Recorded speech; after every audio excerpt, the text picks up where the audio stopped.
এবারে একই সাথে জাতীয় ও আন্তর্জাতিক খেতাব অর্জন করলো রায়গঞ্জের প্রণবানন্দ যোগাশ্রম। এই যোগাশ্রমের 3 জন নিজেদের দক্ষতায় এই সাফল্য পেয়েছেন। জানা গিয়েছে, সম্প্রতি বেঙ্গল যোগা ওয়েলফেয়ার অ্যাসোসিয়েশনের পরিচালনায় হাওড়ার বালিতে রবীন্দ্র মঞ্চে অনুষ্ঠিত হয়েছিল 8ম জাতীয় যোগাসন প্রতিযোগিতা। সেখানে আয়োজিত হয়েছিল যোগা ক্ষেত্রে বিচারকের পরীক্ষা। জাতীয় এবং আন্তর্জাতিক দুটি ক্ষেত্রে পরীক্ষা হয়েছিল। দুটি ক্ষেত্রেই সাফল্য পেয়েছিল রায়গঞ্জ প্রণবানন্দ যোগাশ্রম।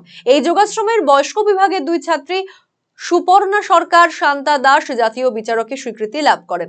অপরদিকে আন্তর্জাতিক বিচারকের স্বীকৃতি লাভ করেন রায়গঞ্জ প্রণবানন্দ যোগাশ্রমের প্রশিক্ষক সেবক সঞ্জিত।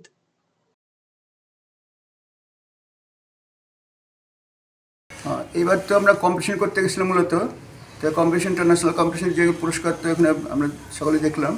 তাছাড়াও কিন্তু আরেকটা ছিল, বিষয় ছিল, সেটা হচ্ছে বিচারকের পরীক্ষা। যেরকম ন্যাশনাল কম্পিটিশন, ন্যাশনাল জাজ একটা বিচারকের পরীক্ষা। সেই ন্যাশনাল জাজ বিচারকের পরীক্ষায় আমাদের 2 জন ছাত্রী বয়স্ক বিভাগের, সুপর্ণা সরকার এবং শান্তা দাস, তারা দীর্ঘ বছর কম্পিটিশন করেছে। কম্পিটিশন করার সঙ্গে সঙ্গে অভিজ্ঞতাও ব্যাপার থাকে।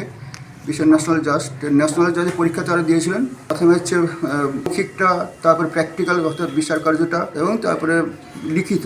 এই 3 রকমের পরীক্ষাতে তারা এবারে ন্যাশনাল জাজের সম্মানটা পায়, অর্থাৎ জাতীয় বিচারক হিসাবে তারা নির্বাচিত হয়, অর্থাৎ পরীক্ষায় পাশ করে।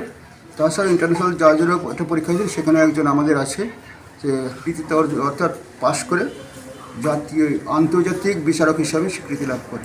সেটা গত 27 তারিখ রাত্রেবেলা আমরা এখান থেকে গিয়েছিলাম।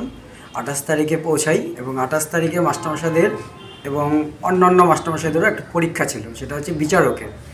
ইতিমধ্যে মাস্টারমশাই আমাদের দীর্ঘদিন ধরে যোগচর্চা করেছেন এবং বিভিন্ন পরীক্ষার মাধ্যমে স্টেট লেভেলে বিচার কার্য করেছেন স্বীকৃতির পরীক্ষা দিয়েই।